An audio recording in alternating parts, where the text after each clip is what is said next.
All right, this is day 3 of the construction slash deconstruction in the basement. Starting in the same place again, we're heading downstairs. A lot has happened today. Still more will happen probably Monday at this point. Nobody's going to be back over the weekend. You can see we still have these shelving things, but the doors are gone. Coming around the corner, you'll see that this room over here, we're going a different direction. This room over here has had the floor started to be ripped up. Now the floor down here was set up differently. It was using sheets of like harder, non-flexible insulation as opposed to the insulation in the other section, which was like wall insulation. We're probably going to be trying to save the wall framing as it is, because we're just going to need to reframe it if we take it out, so there was no reason. We did seem to find underneath, though, there seems to be like some sort of a drain pipe or something there, and an old sump pump here, which is also very odd, and I'm not sure what we're going to do with, but there it is. Coming out this way, you'll see there's some hanging cords and stuff from where the walls used to be. This thicker thing over here, this black tube, that's for the central vacuum system. That's still in place. We'll probably have to redesign where that's going when we figure out where the walls are going. Down here is the other room that we had previously mostly pulled out. It is now fully pulled out again without some of the framing removed. But there's some standing water down here. So there was a bad water situation all the way around.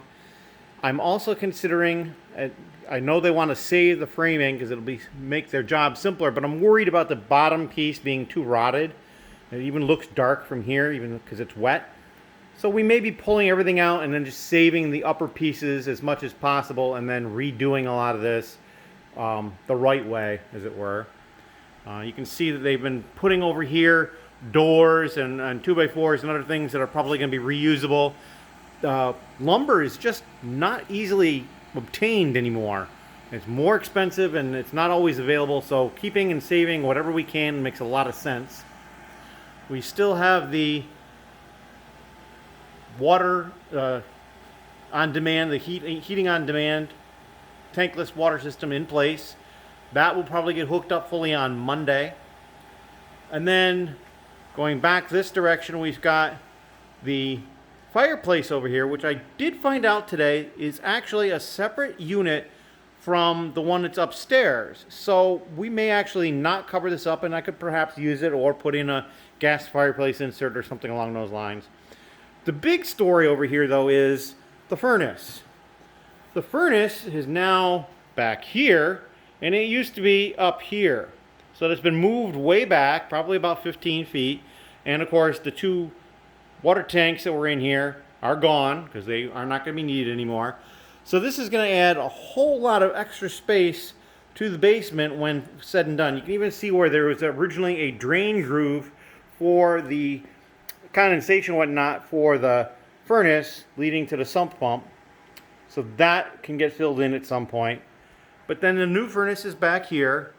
There's the old one over there. We're going to retain that for the time being.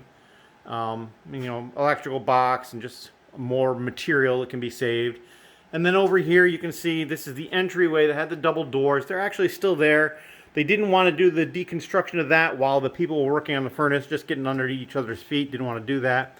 So we'll come back out here and we'll turn the other direction like we had before.